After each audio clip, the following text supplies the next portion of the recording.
Dunia ini tidak ada yang susah. Yang susah itu tadi kata Abi Quraisy, hati kamu dikelola nggak apa-apa, gampang. Saya beri contoh begini.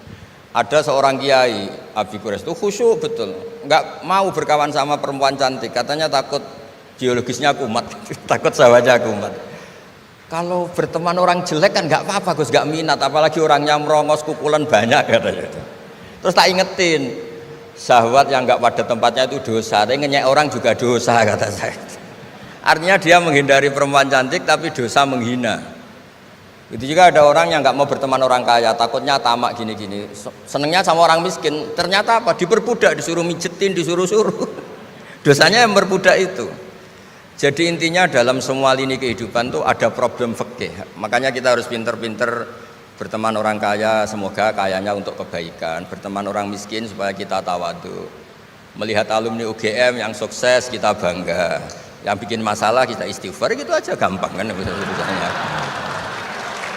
Artinya kiai juga sama. Kiai itu punya alumni yang jadi kiai, alhamdulillah. Yang enggak jadi kiai problem, ya kita istighfar semua di semua kehidupan kita.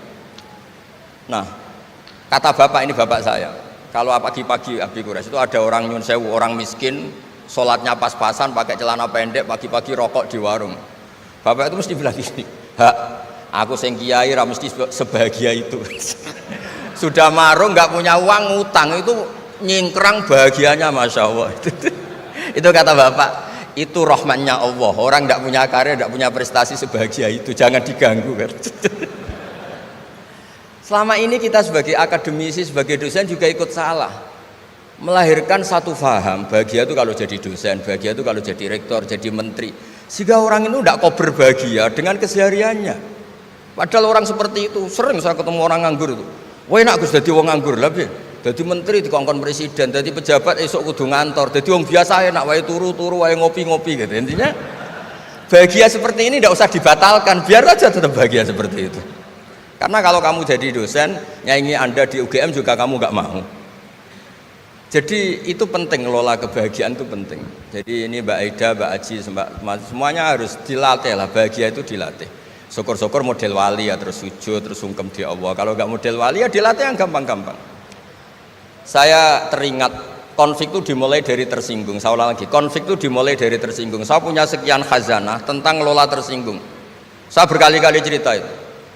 Suatu saat Imam Syafi'i didatangi orang, cium tangan, terus hormat. Setelah itu orangnya menghujat. Dilaporkan sama santrinya, itu orang yang tadi nyium engkau, di luar menghujat engkau, menghina engkau. Imam Syafi'i tertawa-tawa, baguslah saya wibawa, di depan saya agak berani. Enteng saja, dianggap enteng saja. Enggak kok, wah itu khianat, itu munafik, enggak. Alhamdulillah saya wibawa, buktinya di depan saya tidak berani. Nah, ini tip Bu Rektor, kalau ada yang ngerasain jenengan di luar, alhamdulillah di depan saya tidak berani. Jadi enteng saja. Diceritain lagi, orang separuh dari kampung ini nggak suka jenengan Imam Syafi'i karena engkau terlalu ngendikan hak. Baguslah, kalau nggak suka saya berarti nggak ngutang saya. Yang masalah tuh yang suka-suka itu bisik-bisik minta-minta. Jadi dianggap enteng saja. Kalau Anda sudah bisa ngelola konflik seperti itu, ringan saja. Ada lagi ulama disuruh ke tetangganya, setelah datang ke rumahnya, irji falah hajata libik, sudah kamu kembali, saya tidak butuh kamu. Setelah sampai rumah dipanggil lagi, ya saya jadi butuh kamu, silahkan ke rumah. Datang lagi sampai 3 kali. Dan setiap dari 3 itu ulama tadi senyum, senang, puas sekali. Akhirnya pemuda tadi tanya, engkau saya bully, saya kerjain kok tetap senang ceria. Sampai 3 kali, ayo datang ke rumah saya. Setelah sampai rumahnya, sudah pulang aja, saya tidak butuh kamu. Setelah di rumah dipanggil lagi, Pak Yai jadi acara di rumah saya. Setelah di rumahnya, sudah saya tidak butuh kamu, pulang. Sampai 3 kali. Dan fikul lil marroh, di fitil kal marroh, di semua itu beliau senyum, senang menikmati. Terus tanya pemuda tadi, kenapa engkau tetap senyum-senyum menikmati? Saya ini penghamba Allah sejati, senang saya sama ajarannya Allah, disuruh menghormati tetangga. Kamu tetangga saya, minta saya datang ya datang, puas kamu nyuruh saya pulang ya saya pulang. Alhamdulillah saya jadi hamba Allah yang baik, ngikuti perintah Allah, hormat tetangga katanya. Sama kita di Indonesia gitu, kalau Anda tidak sefaham dengan presiden atau dengan bupati, perintah Allah itu hubungan dengan mereka baik, cocok tidak cocok harus baik, itu perintah Allah. Jangan yang cocok di kita membebek, tidak punya prinsip, tidak punya ideologi. Saya diundang di sini, kalau nuruti nafsu saya tidak cocok. Kiai kok diatur-atur. Tapi perintah Allah disuruh menghormati kawan. Kata Rasulullah di sebuah hadis, inna min abaril birri silatar rajul ahla wuddi abih. Kebaikan tertinggi itu adalah berkawan baik sama teman bapaknya. Saya ini dekat sekali sama Profesor Zaini Dahlan, sehingga harus menghormati putrinya. Sebetulnya wajib hormat itu dosen UGM, kalau enggak dipecat kan. Tapi saya punya konstitusi sendiri. Jadi kalau hidup kamu sudah bertautan dengan Allah, semuanya indah. Maka yu'minu billahi wal yaumil akhir falyukrim jarahu. Kalau kamu iman sama Allah dan Rasul, hormati tetangga kamu. Bukan pakai hukum sosial, kalau baik saya baiki, kalau enggak. Berarti Anda terdikte oleh makhluk. Terdiktelah oleh Allah Subhanahu wa taala yang suruh supaya kita selalu baik. Nabi mencontohkan ada 3 tetangga. Satu punya 3 hak, yaitu dia muslim, dia kerabat kamu, dia tetangga kamu. Yang 2 punya 2 hak. Dia muslim, dia tetangga kamu, tapi tidak keluarga kamu. Yang 1 punya 1 hak, dia tidak muslim, tidak kerabat, tapi itu tetangga kamu, yaitu non muslim, juga harus baik. Suatu saat Khalilur Rahman Ibrahim itu ditamoni orang Majusi, umurnya 70 tahun. Cerita ini ada di Ihya, di Ar-Risalah Al-Qusyairiyah. Ya meskipun ini tidak bidang Pak Munjid, tapi referensinya saya sebut sebagai penghormatan pada UGM. Kamus keren, masa ngomong tanpa referensi. Nah, itu nanti ini pasar gelap kata beliau. Kalau ada kiai yang referensinya tidak banyak, kata beliau pasar gelap katanya. Saya minta makan kali ini saja. Kata Khalilur Rahman Ibrahim, hatta tuslima, kamu harus Islam dulu. Terus orang ini putus asa. Wallah itu sudah pulang. Setelah sekian meter sama Nabi Ibrahim, sama Allah, Nabi Ibrahim dikasih wahyu. Ya Ibrahim, kamu tidak mau ngasih makan orang itu meskipun hanya 1 hari. Tidak, karena dia masih kafir, non muslim. Ut'imuhu ala kufri sab'ina sanatan. Itu orang sudah umur 70 tahun, tidak pernah kelaparan. Sayang Tuhan saja ngasih makan, kamu manusia tidak mau. Terus dipanggil akhirnya, ya Majusi sini, tak kasih makan. Kenapa kamu rubah? Ditegur sama Tuhan, karena kata Tuhan, saya yang Tuhan saja, yang dikafiri dia tak kasih makan, kok kamu manusia kok ribet. Akhirnya dikasih makan. Jadi contoh-contoh muamalah kebangsaan, beda agama itu cukup, referensi kita cukup. Yang enggak cukup adalah pikiran kita yang sempit, itu masalahnya, pikiran kita. Wong Islam itu kepenak, enak betul. Saya punya saudara, punya keluarga, saya tadi cerita Pak Kures. Wah itu haternya banyaknya bukan. Tapi bilang ke saya, "Dah Gus, kita sama-sama wali. Syaratnya wali itu hanya 2. Dicintai banyak orang atau dihujat banyak orang. Kalau dihujat banyak orang itu ngilangi dosa kan." Islam itu enak, dicintai orang ya ibadah, dirasani orang ngilangi apa? Dosa. Tenang saja. Kalau mahasiswa senang energi kebaikan, kalau tidak senang ngurangi dosa, kan enak kan? Monggo jenengan milih mana? Milih banyak pecinta apa banyak yang membenci. Tapi apapun itu, terus kembali ke Pak Kores tadi. Yang semuanya dari semua itu adalah Allah Subhanahu wa taala. Kalau kamu nyari ridhonya Allah, enteng semua kan? Sudah enteng betul. Menyabari orang yang menyinggung itu ya ibadah. La taghdab faradda miraron faqala la taghdab. Tersinggung tidak marah itu ibadah. Wal kadhiminal ghaidh. Jadi itulah yang harus kita latih, saya itu sering ijtihad ya, bukan dengan makna yang mutlak ijtihad biasa. Saya ini termasuk kiai yang susah diundang.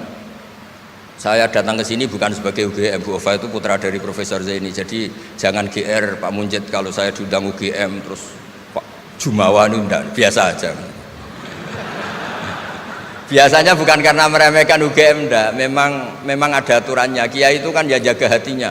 Jangan-jangan diundang UGM mari takabur. Kan ya kita mikir. Kalau nggak mau jangan-jangan takabur, diundang kok nggak mau kan ya mikir. Ini cerita Pak Kores. Ini kisah nyata. Saya tuh pernah diterima kasih kiai kecil. Gus matur nuwun, Gus jenengan nggak datang kan? Oh iya. Kalau di dunia kiai itu kiai kecil kan diundang acara-acara kecil. Ya kira-kira salam tempel 200.000 lah kira-kira gitu. Gara-gara saya tidak datang dia lakon itu ya lakon dia yang disalami template, yang dicium. Oh itu kalau jenengan datang saya mahjub, saya tegak kanggo gitu. Jadi dianggap uang 200.000 itu dari saya. Ternyata menghadiri acara kecil itu tidak solusi juga. Kalau kita kiai besar datang ke acara kecil, ini namanya menghentikan rezekinya yang kecil. Itu ibarat toko besar dekat kelontong kecil gitu. Tapi kalau tidak datang, sombong betul setelah kiai besar diundang yang kecil nggak mau. Nah itu namanya istihad. Istihad itu satu pemikiran yang tadi yang diceritakan Mas Haji tadi. Mau tidak mau kita secara sosial itu berdebat. Sebaiknya kita ini merakyat apa enggak? Kalau merakyat dengan tema-tema rakyat, urusannya makan, mungkin kita tidak jadi negara maju. Tapi kalau terlalu tema-tema besar, jangan-jangan lupa ngasih makan. Ya sudah, itu istihad. Ini yang terakhir saya cerita perbedaan pendapat. Dulu Al Haris Al Muhasibi itu pernah punya ide. Ini temannya Imam Ahmad, temannya Imam Syafi'i. Ya Imam Ahmad saya mau ngarang buku tentang menolak faham-faham Mu'tazilah, faham-faham yang nggak benar. Menurut Anda gimana? Jawabannya lucu. Jangan katanya. Kenapa? Sebelum Anda membantah mereka, meluruskan mereka, pasti Anda cerita argumentasi mereka. Ketika cerita argumentasi mereka, jangan-jangan mereka lebih tertarik argumentasinya Mu'tazilah daripada argumentasi Anda. Berarti Anda ikut menyebarkan kebid'ahan itu. Terus oh iya. Nah ini mohon maaf ini mahasiswa UGM yang masih muda-muda ini. Misalnya rektorat bikin pengumuman, nyun sewu ada gambar yang seronok, yang menarik. Terus ditulis gini, jangan lihat ini bahaya. Misalnya. Orang lihat tulisan jangannya apa ngelihat gambarnya? Nah, tidak semua kebaikan disebarkan itu baik karena ini ada hitung-hitungannya. Saya sebagai ulama ahli sunnah misalnya, tahu madzhab Mu'tazilah, tahu madzhab yang lain-lain itu dari cerita ulama itu. Jangan-jangan ketika kita cerita bahaya NKRI misalnya, kita ini mencintai NKRI justru karena baca buku bahaya NKRI dalam ambang apa. Setelah baca terus tahu ekstremis, tahu ini itu, malah benci NKRI. Padahal kita ngarangnya demi persatuan NKRI, tapi kita tahu problemnya dari nulis. Nah itu hal-hal yang memang dalam istihad, dalam pemikiran itu, makanya saya hanya cerita yang ada di kitab karena ini keahlian yang memang saya diundang di sini, jadi saya profesional saja. Jadi di bab-bab seperti itu tuh memang kita pasti gampang berteman orang kecil katanya merakyat, ternyata memperbudak. Enak kan Anda misalnya Pak Munjid berteman kampungnya di Kebumen, dosen UGM tinggal nyuruh minta mijitin. Kalau berteman rektor disuruh-suruh kan. Nah ternyata tidak merakyat. Senang berteman orang bisa disuruh, gak siap berteman atasnya. Lah gak mau berteman atasnya katanya merakyat, ternyata karena hasud, karena gak jelas semua, hidup ini gak jelas. Yang jelas hanya Allah Subhanahu wa taala. Makanya menurut ilmu tasawuf itu qulillah tumadarhum fi khawdim labun, sudahlah kembali ke Allah. Berteman orang kecil ya karena perintah Allah. Kalau karena perintah Allah pasti inginnya ikram, memuliakan. Berteman orang besar juga karena perintah Allah supaya ada hasud, supaya Indonesia ada chaos. Kayak tadi yang didawuhkan Pak Quraisy, la imamun khusyum khairun min fitnatin tadum. Imam yang dengan arti salah itu masih lebih baik ketimbang chaos. Karena kalau chaos lebih gak kebayang. Ya apapun itu cukuplah khazanah-khazanah Islam untuk mendidik kita sebagai orang yang menjaga kebinekaan, menjaga ukhuwah. Ketika negara ini berdiri itu ya dialek semua antar umat beragama. Sehingga diputuskan yang penting itu berketuhanan. Maka yang ditolak oleh konstitusi kita adalah ateisme, komunisme. Saya membayangkan misalnya punya anak perempuan, diajak orang yang tidak beragama di tengah hutan misalnya, bunuh ya tidak takut Tuhan, merkosa tidak takut Tuhan, salah etika ya tidak takut Tuhan. Bandingkan kalau diajak yang beragama, pasti masih ada rambu-rambu, ada ini itu. Sehingga memang masalah betul ketika orang tidak berketuhanan itu. Itu semua tokoh agama bersepakat. Termasuk saat itu ya ada Perindo, selain ada NU ada Perindo. Itu yang ditentang itu adalah ateisme. Karena kalau orang tidak bertuhan itu ngeri. Ngerinya itu ya tadi misalnya kita punya anak perempuan atau punya keluarga, diajak orang yang tidak beragama. Misalnya berzina ya tidak takut dosa, merkosa ya gak takut, bunuh ya gak takut karena gak punya Tuhan. Mungkin takutnya sama polisi ya kalau ketahuan, kalau enggak. Tapi kalau orang bertuhan ini sistem kesalehannya, sistem kebaikannya ini berlipat-lipat. Takut hukuman Tuhan, takut ep sosial, takut ini itulah, sehingga kita bersepakat berketuhanan. Lalu kedua ada beberapa kejadian nyata di beberapa negara yang fahamnya itu tidak bertuhan, itu bekas kondom atau bekas apa dipakai lagi, didaur ulang. Bahkan tinja yang bisa dikelola jadi bahan makanan. Kalau yang beragama tidak, termasuk mungkin di ilmu medis ini tidak wilayah saya, tapi saya cerita mungkin masalah-masalah kayak ya apa hal-hal yang menurut kita dilarang, menurut agama mereka enteng saja. Misalnya bikin cadangan-cadangan organ tubuh dan sebagainya. Kalau beragama itu masih enak, aturannya jelas. Kalau nggak beragama itu repot. Sehingga saya cerita sedikit lagi-lagi karena kadung dipuji ahli Quran Pak Kures sama saya. Saya cerita.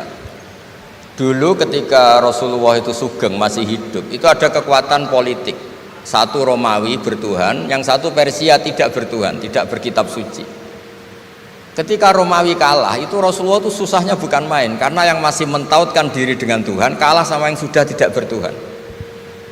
Dan ketika akhirnya Persia yang kalah, yang menang Romawi, Nabi itu ikut senang karena yang bertuhan mengalahkan yang tidak bertuhan. Kenapa penting bertuhan? Karena bertuhan itu setidaknya punya aturan. Melakukan ini dosa, melakukan ini dosa. Empati sama fakir miskin itu ibadah. Semua agama pasti sama di tema-tema seperti itu. Sehingga berketuhanan ini penting sekali, kata Pak Kures tadi, berketuhanan itu luar biasa. Terus kedua, ini penting juga. Saya pernah juga disowani beberapa tokoh dari Mabes Polri. Saya sering bilang, Indonesia utamanya pejabatnya harus terima kasih sama seluruh rakyat Indonesia. Karena itu aset yang sebenarnya Indonesia ya seluruh rakyat Indonesia. Saya cerita, satu cerita ini hadis sahih di Bukhari, nggak bisa dipertentangkan. Ini hadis sahih di Bukhari, di Muslim. Di antara yang diapresiasi Allah itu adalah potensi jahat kita tidak menjadi, tidak kita wujudkan. Kalau seluruh rakyat Indonesia, tidak usah seluruh, seperempat kita ini maling semua. Itu negara miskin kok, karena biayai kita di penjara 2 tahun, 3 tahun. Separuh kita mentalnya membunuh, habis Indonesia. Seperempat saja, sepertiga saja, 1/8 saja punya mental killer, itu habis Indonesia. Ketika rakyat kita, ketika tetangga kita, masyarakat kita tidak melakukan kejahatan, itu ketertiban yang sejati. Maka semua bentuk ketidakkriminalan yang dilakukan oleh rakyat Indonesia itu awal dari aset bangsa ini. Coba kalau semua orang mencuri, habis negara untuk biayai di penjara. Semua orang kriminal, berkahnya mereka tidak melakukan, Indonesia baik-baik saja. Sebab itu ketika ada sekian kebaikan, Nabi terakhir ngendikan apa? Takufu syarroka anin nas fa innaha shadaqatun minka ala nafsik. Potensi jahat kamu jangan kamu lakukan, itu sudah menolong peradaban. Para gadis tetap gadis karena nggak diperkosa. Orang yang punya kambing satu tetap punya kambing satu karena nggak dicuri. Orang yang berkarir tidak terhenti karena karakternya nggak dibunuh, tidak dihujat, tidak dihentikan, tidak disetop oleh cibiran, oleh bulian. Maka di antara 7 orang yang dilindungi Allah, fi dzillihi yauma la dzilla illa dzilluh, itu Nabi hanya cerita orang yang nggak jadi. Di antara yang diceritakan Nabi dalam sebuah hadis, saya ini lelaki sejati, sangat mencintai sepupu saya, dan saya mau ngumpuli dia, tidak mau sampai saya kasih uang 100 dinar. Setelah saya kasih 100 dinar, saya ingin ngumpuli dia dengan cara salah tentu. Dia gak mau dan berpesan, la tafuddal khatam illa bihaqqi. Kamu jangan ngumpuli saya sebelum nikah. Singkat cerita, pemuda ini gak jadi melakukan hal yang nista, yang gak benar. Itu sama Allah dijadikan wali, berkahnya nggak jadi. Jadi kalau potensi kejahatan kita tidak menimpa orang lain itu sudah luar biasa. Jangan nunggu berjasa kita dapat penghargaan setelah kita jadi kiai besar, jadi dosen UGM, jadi ini itu. Semua masyarakat kita yang menahan potensi kejahatannya itu adalah aset sejati Indonesia. Karena sekali mereka berkejahatan, entah itu mencuri, merkosa, habis. Harapan kita sebagai bangsa habis. Tapi selama ini nunggu ngapresiasi itu yang bentuknya fi'lu, yang bentuknya mereka melakukan apa, sebetulnya enggak. Tidak melakukan kejahatan itu sudah bagian dari kebaikan yang luar biasa. Terus yang terakhir tadi yang pertanyaan pemimpin muslim dan non muslim. Memang ini wilayah sensitif, tapi sebetulnya bisa dianalisis secara fikih. Ya saya ulang lagi, bisa dianalisis secara fikih Nusantara, fikih kebangsaan. Jangan dianalisis pakai fikih yang internal dalam Islam. Saya ulang lagi, jangan dianalisis menurut fikih yang di internal Islam. Kita beri contoh umum saja ya. Kita beri contoh umum saja. Dulu Pak Gores pernah mencontohkan kalau non muslim bisa jadi pilot beneran, padahal dia non, sama Pak Munjid yang kiai di UGM nggak bisa jadi pilot. Kira-kira milih mana? Tapi itu kan wilayah yang sensitif karena ini di Indonesia itu konteksnya bukan urusan pilot, urusan mewakili kebanyakan Indonesia itu muslim dan demokrasi itu mencerminkan suara mayoritas. Tapi tidak mungkin juga membiarkan muslim yang killer, yang pembunuh, yang dulu punya reputasi yang misalnya macam-macam. Jadi hal-hal seperti itu, kata Quran itu jangan berdiskusi sesuatu yang kalau menjadi jelas malah masalah, karena itu kan seperti pertanyaan gini, Gus saya punya kerabat di Jogja tapi pelit, sama orang lain dermawan, bagus mana? Kita kan nggak mungkin menganjurkan mutus hubungan keluarga, tapi tidak mungkin juga suruh ikut orang pelit. Anda menggugurkan orang fikih, karena kalau yang nggak ahli fikih itu ya gampangnya saja jawab semaunya. Tapi kalau saya sebagai orang yang nekuni fikih itu bingung. Saya sering ditanya orang juga, Gus saya mau nyalon lurah, ya lurah atau bupati atau apa? Katanya nyuap itu haram, Gus. Setelah dipraktekkan nggak bayar, nggak bagi uang, ya nggak jadi betul. Yang menang yang bayar. Nyuapku yo haram, medit yo haram, kata saya. Akhirnya alhamdulillah Gus bar sedekah gitu. Ya menang akhirnya, berkahnya sedekah. Karena kita sebagai pemimpin atas nama tidak nyuap ya jangan juga jadi orang kikir dong. Atas nama tidak nyuap terus jadi orang kikir, repot kan? Tapi jangan juga bayar yang sampai merubah hukum dari orang yang nggak layak mimpin karena bayar menjadi pemimpin. Itu ya jangan juga sampai gitu.